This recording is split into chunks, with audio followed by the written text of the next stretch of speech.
में oxygen supply को दे देना है ताकि पेशेंट सांस ले सके तब तक। तो उसके लिए वेंटिलेटर मशीन भी अप्लाई करना है, वेंटिलेटर मशीन को ही लगाना है। हेलो माय डियर्स, आइए आज मैं बताने वाला हूँ ट्रैकियोस्टमी ट्यूब के बारे में। यानी ट्रैकियोस्टमी ट्यूब एक ऐसा प्रोसेस है जो हमें इमरजेंसी कंडीशन में करना पड़ता है। जैसे मान लिया कि कोई पेशेंट है जिसका रेस्पिरेटरी ट्रैक ब्लॉक कर गया, ये ट्रैकिया या तो उसका फायरिंग्स या तो और भी कोई पार्ट ब्लॉक कर गया है, नाक से सांस नहीं ले पा रहा है, मुंह से भी सांस नहीं ले पा रहा है, तो उस अवस्था में हम लोग क्या करेंगे, ट्रैकियोस्टमी ट्यूब को इंसर्ट करेंगे। ट्रैकियोस्टमी का ट्रैकिया का मतलब होता है एयरवे, इसको श्वास नली बोलेंगे, और ओस्टोमी का मतलब होता है सर्जिकल ओपनिंग। ठीक है, तो ट्रैकिया में अगर सर्जरी करके हम ओपनिंग करके डालेंगे कोई ट्यूब को तो उसे हम लोग ट्रैकियोस्टमी ट्यूब बोलते हैं। पहले पेशेंट का एबीसी जांच करना पड़ता है। A for airway, B for breathing, C for circulation. Airway में चेक करेंगे इसकी सांस की गति क्या है, इसे हम चेक करेंगे इसका सांस सही है कि नहीं है। अगर वो नहीं ले पा रहा है इसका मतलब है कि उसका रेस्पिरेटरी ट्रैक में कहीं ब्लॉकेज कर गया है या वो पेशेंट अनकॉन्शियस है यानी बेहोश में है। दूसरा ब्रीदिंग चेक करेंगे, यानी कि उसकी श्वसन गति को चेक करते हैं, जैसे कि इसके चेस्ट के ऊपर रखते हैं, इसका चेस्ट इन्फ्लेट कर रहा है या नहीं।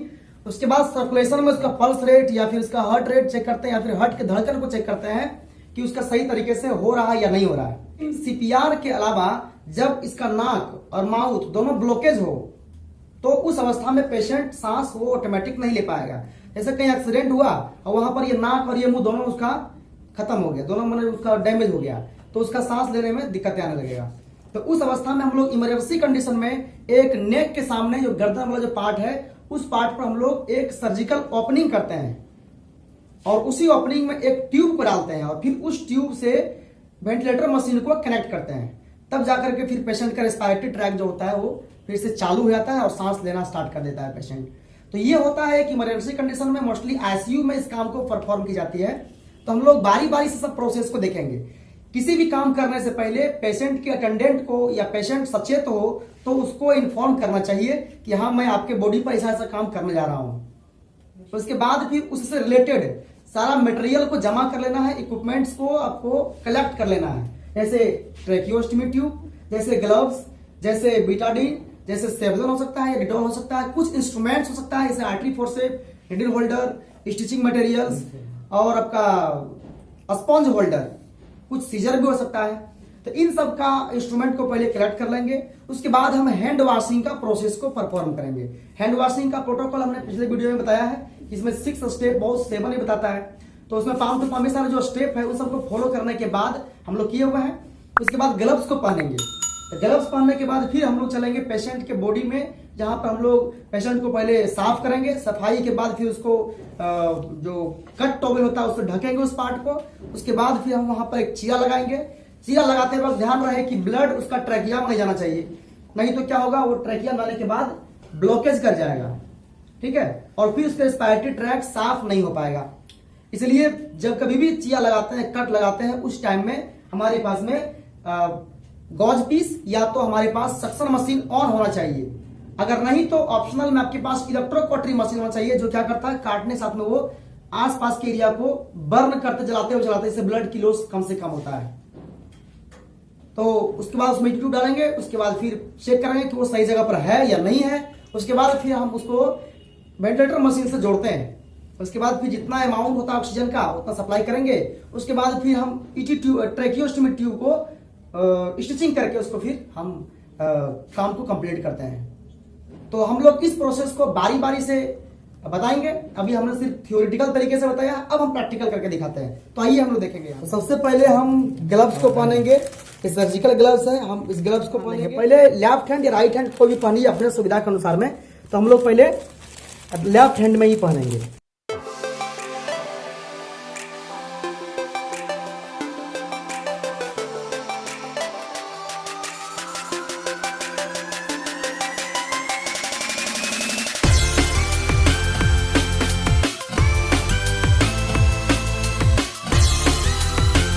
ये मैंने ग्लव्स को पहना है। ग्लव्स पहनने के बाद क्या करेंगे, इसकी पार्ट की पहले सफाई करेंगे।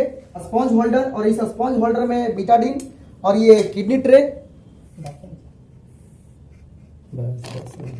सेंट्रल से पेरिफेरल की यानी कि बीच वाला पार्ट को पहले सफाई करेंगे। उसके बाद फिर साइड करके इसको हटा देंगे साइड। ये इस प्रोसेस को बोलेंगे पेंटिंग। पेंटिंग के बाद बोलेंगे ड्रेपिंग। और इस स्लाइस टॉवेल को हम इसको इस पार्ट पर डालेंगे। अगर देखिए अगर ये सही से नहीं एडजस्ट हो रहा है तो इसमें टॉवेल क्लिप का भी प्रयोग हम लोग कर सकते हैं। जैसे किसी कपड़े से हम लोग इस टॉवेल क्लिप को इस तरह से डाल देंगे। इस तरह ये हो गया।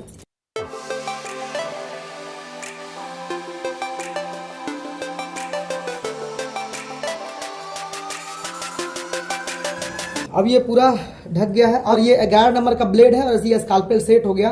तो इसको हम लोग यहाँ पर चिया लगाएंगे और चिया लगाते हुए असिस्टेंट जो रहेंगे वो गॉज पीसेस को सक करने का काम करेंगे। तो यहाँ पर चिया लगाइए, देखिए इसको सक करिए।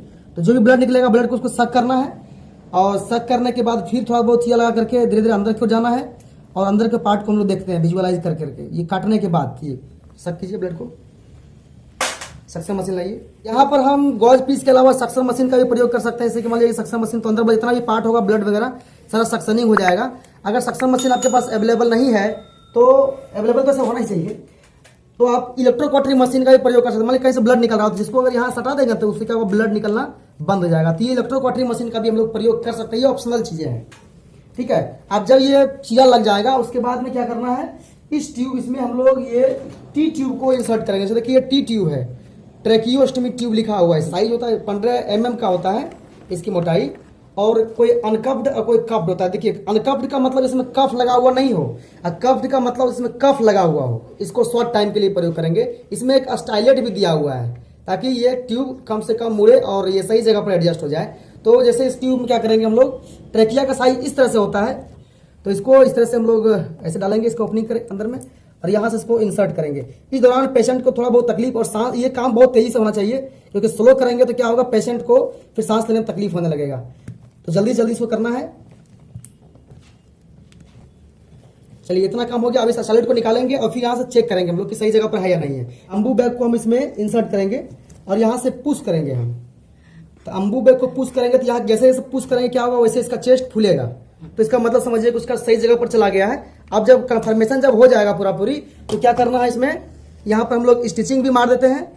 जैसे ये नीडल होल्डर है और ये आपका हो गया एक थ्रेड एंड नीडल, और इसमें आपका रहेगा एक टूथे डिसेक्टिंग फोर्सेप। यहाँ से हम इसको बॉडी में इंसर्ट करेंगे।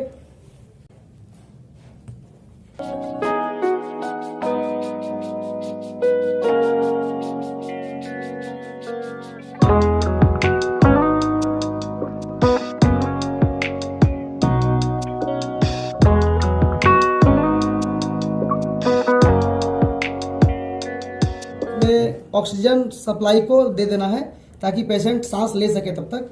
तो उसके लिए वेंटिलेटर मशीन भी अप्लाई करना है, वेंटिलेटर मशीन को ही लगाना है।